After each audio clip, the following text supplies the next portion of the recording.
नमस्कार मंडळी, स्वागत आहे आपल्या यूट्यूब चॅनलवर.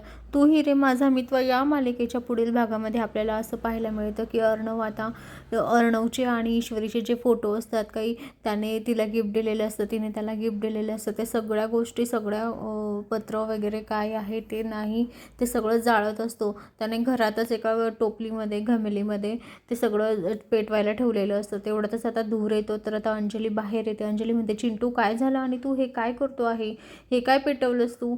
तर आता हे सगळं ईश्वरी बघत असते. ईश्वरीला खूप मोठं टेन्शन असतं की अर्णव सरांनी जर कधी अंजलीताईला सांगितलं तर कसं होईल, म्हणून ईश्वरी खूप घाबरते. तर कारण तिच्या आईचं सत्य, तिच्या बाबांचं सत्य जर कधी सांगितलं तर अंजलीताई काय रिॲक्ट करतील हे ऐकून आता खूप घाबरत असते ईश्वरी. तर आता इकडे जे चिंटू म्हणतो काही नाही असंच, तेव्हा आता रागाने चिंटू तिथून उठतो आणि रूममध्ये जायला निघतो.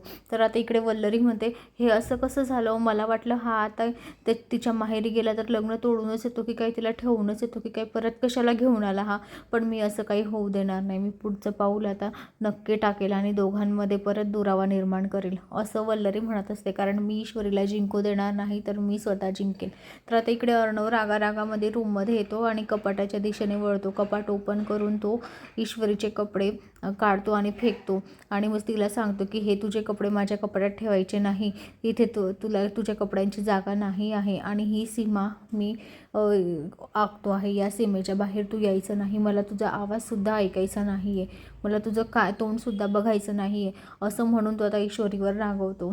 तर ईश्वरीला खूप टेन्शन येते की अर्णव सर, तुम्ही हे असं कसं वागता आहे? माझ्या आईची आणि माझी यामध्ये काहीच चूक नसतानासुद्धा आम्ही हे भोगतो आहे. आता ईश्वरीला खूप वाईट वाटत असते. पण आता पुढे आपल्याला बघायला मिळेल की आता अर्णव आणि ईश्वरी जवळ येतील का, आणि ईश्वरी त्याला कशी समजूत घालेल, अर्णवची कशी समजूत घालेल, हे आपल्याला येणाऱ्या पुढील भागात पाहायला मिळेल. तर मंडळी, अशाच मालिकेच्या नवनवीन अपडेट्ससाठी चॅनलला लाईक आणि सबस्क्राईब करा, शेअर करायला विसरू नका. धन्यवाद.